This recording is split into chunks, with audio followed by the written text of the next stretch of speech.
My friends, I love to have voices on the show that I disagree with, and sometimes we find points of agreement. My wife has been sending me these videos that you've been seeing on social media by a guy named Chappin Eze, who has a Substack, which you can follow, called the Noise Ordinance. He's recently to our area, and what's fascinating is he's calling out a lot of the same stuff I am, but not for the same reason, specifically when it comes to the Seattle mayor's race. Joining us now on the Warrior Injury Law studio line, Chappin Eze. Thank you so much for being with us today. Thank you, Ari, for having me. And just a correction, I've actually lived in Seattle for 8 years now. It'll be nine next year.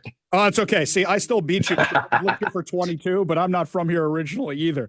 But what's fascinating to me is you're coming at this stuff from the progressive side of the aisle, and you're looking at Yes. somebody like Katie Wilson, and you're saying she's not actually a progressive. Let me just tell you, because I assume you don't listen to my show. Where I come at this from is I say that somebody like Katie Wilson is a beard. People want to use her for her own purposes and try and make her look like a progressive, but she doesn't even know what she's doing half the time. What's your opinion on all this? I would say that Katie Wilson is a progressive, but it's progressive in name only. More so with Katie Wilson, what is uh, something that I've been thinking about and writing about is the media's framing of her as a progressive champion. Where if you look back to the primary, where she completely shocked all of Seattle and the rest of the US and beat Bruce Harrell by 10 points in the primary, um, people thought, oh, she must be this big progressive champion of the world in Seattle. But she was running behind Deion Foster, Erica Evans, and Alexis Mercedes Rink, who are progressives who, as we now know, eventually won their seats and are going to be in city council and also city attorney in the case of Erica Evans. So that was a red flag for me of thinking about, okay, why is Katie Wilson, who is supposed to be the leader of this progressive movement in Seattle, running behind, let's say, I think it was like 40,000 votes behind Alexis Mercedes Rink in the primary.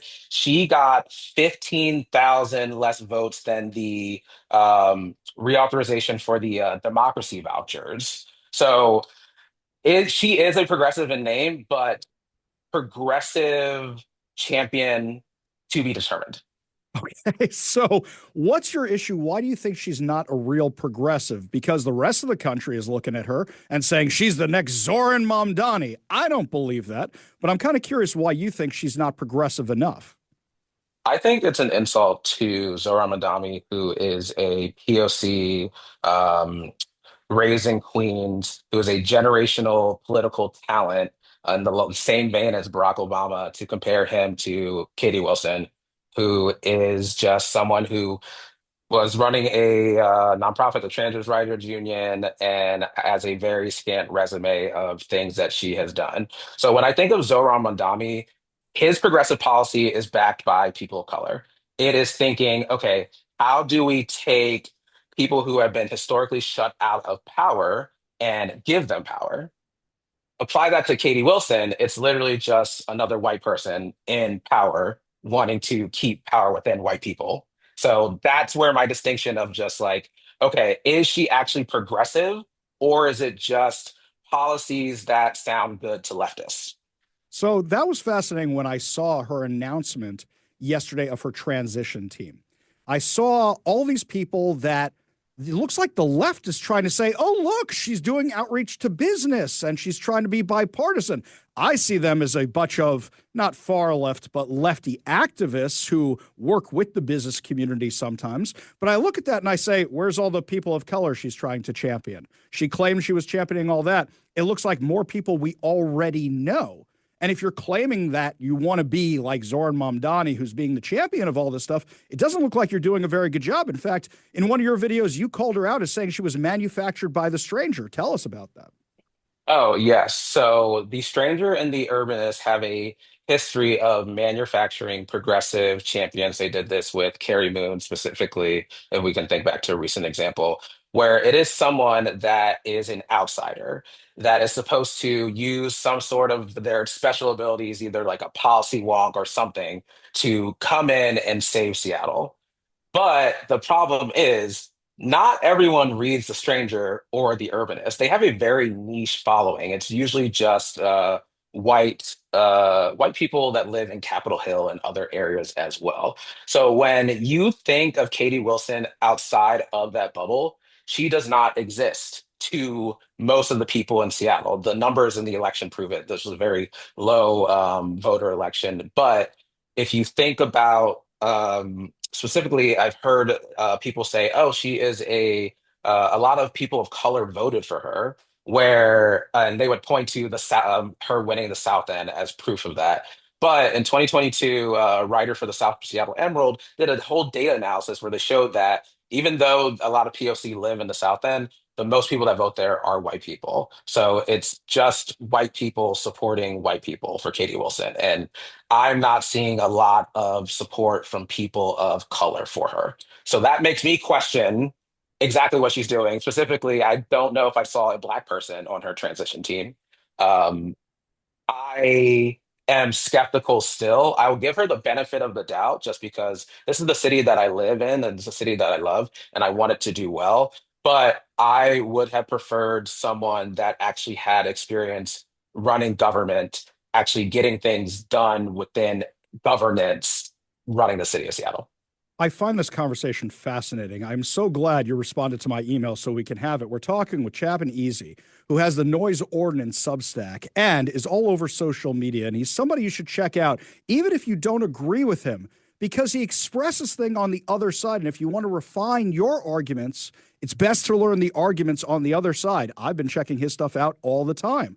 So you say that Mhm. you voted for Bruce Harrell. Bruce Harrell, Yes. I would say I can't stand for a lot of reasons. I don't like him. None of them are racial, but I don't like him for a lot of reasons. He has failed my district in the South End time after time after time. What was the reason you backed him when a lot of progressives say he's not progressive enough? I think that the ones that are saying he is not enough have this idea of progressivism that is dressed up in policy, where it's just like LGBTQ rights, environmental rights, et cetera, et cetera, et cetera. Progressivism is the transference of power from those who did not have power, historically did not have power into their hands. And that is what Bruce Harrell has been doing over the course of his entire career of putting people into positions that have historically not had power in order to bring about a change in the name of it, progressive, of a change of hands of power. I didn't put that in the best way, but I voted for Bruce Harrell because I believe in him and I believe in his years of experience working in city council, his years of experience as a lawyer, um, all of that telling me that he has governance experience of actually taking something from an idea into policy. And then also, he is a coalition builder. If you think about it, Bruce Harrell has built the biggest modern day coalition in Seattle politics of just like disparate groups coming together, all supporting Bruce Harrell. And then you look at the coalition that Katie Wilson built, and it's mostly people that live on Capitol Hill. So all of those things combined tell me that Bruce Harrell was the better candidate for Seattle in a mayoral position where it is administration. It is not just vibes. It is not just advocacy. You can't just go and, for example, I don't know, go and tell one of the largest employers in the city of like, hey, we're going to boycott you. Where it's just like, that is advocacy work. You are an executive. That's not what executives do. So all those reasons are why I voted for Bruce. This is a fascinating, fascinating conversation. The last few minutes we have with Chappin Eze, whose Substack you can find over at Noise Ordinance, which you should check out, and you should check him out on social media. Some fascinating, fascinating stuff. So you've been getting a lot of flack from the left because apparently they Yes. don't see you as left enough. And my audience who's been listening right now is probably yelling at me, going, Ari, why are you even having this guy on the show? He's so progressive. But what is that like to get that kind of stuff from these white progressives who are saying you're not progressive enough?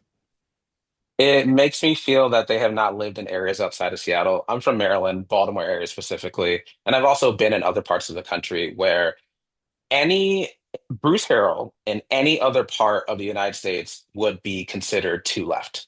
But in Seattle, since the Overton window for politics is so far away from everyone else, he is considered a centrist. He's considered a conservative.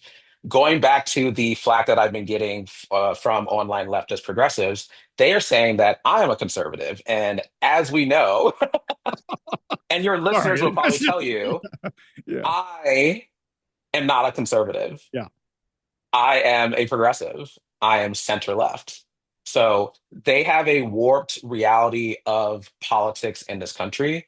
And luckily, it is just contained within online spaces. But it's a very Seattle problem of people locked in echo chambers, closed loop logic, and not being able to, like you said earlier, understand the perspectives of other people, even to the point where I like we are all on the same team, but for some reason, when I say these things, I'm just like, hey, by the way, did the stranger do any critical analysis of Katie Wilson? Oh, hey, by the way, she does not have any experience working specifically within government. I know she worked for, a executive director or for the Transit Rider Union, but that is not experience within government. I get called out and I get labeled, oh, you're conservative. So that is very interesting. Fascinating. Absolutely fascinating. Last question before we let you go. Predictions. Do you think that Katie Wilson's going to be a one-term mayor like the past few that we've had? Or do you think that the same people you're talking about who are propping her up are going to prop her up for another term? I think that once a person is elected, they become the establishment. And what does the online left progressive hate? The establishment. In terms of will she get another term? Seattle has shown that they like one-term mayors. I remember reading something specifically that even people in City Hall keep their heads down because they know that another mayor's administration is going to come in. So only time will tell of what will happen. But like I said earlier, I wish her the best because I live in the city and I have to live with the consequences of whoever is the administrator of the city. I'm going to give you a huge compliment right now. We have a lot of people from across the country on the show as guests. This has been one of the most fascinating interviews I've ever done. And I find it fascinating the parts where I agree with you, but for very different reasons. So this has really been very fascinating. And if you want to read more, check out Chappin Eze's Substack, Noise Ordinance. Subscribe to it right now and follow him on social media. And even if you disagree with everything he says, you have to learn what the other side is saying if you want to come up with the arguments to have with the other side. Chappin Eze, thank you so much for joining us today. Really value your time today. Thank you, Ari. I appreciate it.